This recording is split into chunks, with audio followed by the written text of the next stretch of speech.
The Shockwave Rune for warriors in Phase 4 of Season of Discovery sends you on quite a bit of an adventure.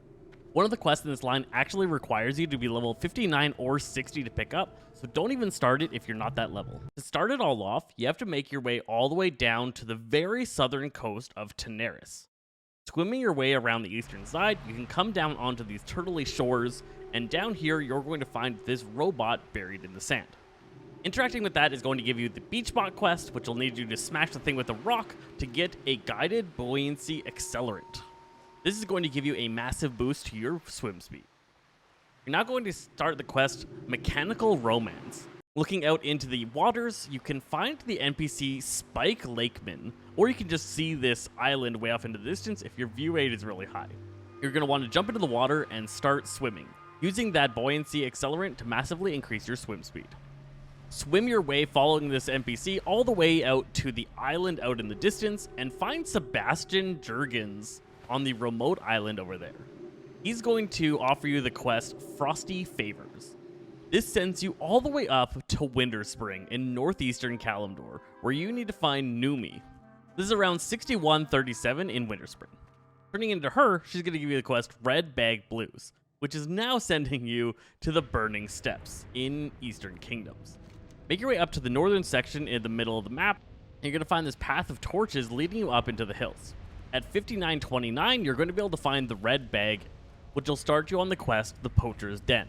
This is where you're going to need to recover the rest of Numi's materials. These parts will be dropped by the mobs in the area, as well as you can find them on the ground and pick them up.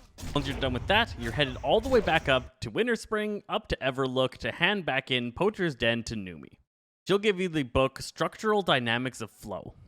You'll now get the quest Booking It Back, which sends you all the way back down to Jurgens in Daenerys, so make your way back down there and swim back to the island. This will give you the quest Rift Away, where you'll follow Jurgens around and through a teleporter that will send you to either Westfall or Tirisfal Glades. Talking to again, he will summon the Harvest Golem V000-A. Fighting this boss as a tank makes it significantly easier, although you're still probably going to want a healer and some other warriors to work on the rune. When this thing initiates, you're going to want to use Disarm on it. Disarm is going to last an extra long amount of time on this boss, and it's going to greatly reduce its damage dealt and reduce the amount of abilities it can use. You're also going to want to use Demoralizing Shout every opportunity you get. Demoralizing Shout reduces this creature's attack power drastically. It gets a special buff called Force Dampeners that reduces its melee attack power and range significantly. This makes the fight way easier.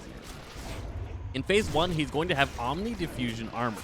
You need to use Pummel or Shield Bash on him to interrupt him and remove the stacks of the armor. In Phase 2, he gains Bulky Protective Iron Weight. With this, you need to kite him around until the stacks fall off. Every bit of movement he does has a chance to make a stack fall off, and you'll move around until all 4 stacks are gone. In Phase 3, whenever he uses Crop Chop, you need to use Demoralizing Shout. This is going to greatly reduce the damage that this stack deals. Phase 4, Auxiliary Anti-Tamper Mechanism is an ability he's going to cast, but this requires a main hand weapon. If you use Disarm before he finishes the cast, he's not going to be able to use this ability.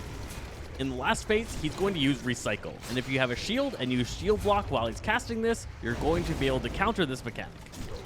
When he dies, he will drop a mechanical arm, and you can interact with that to get your rune. I hope this guide helped you out. I'm Zesty Fresh, this is Odds at Games, and we'll catch you guys next time.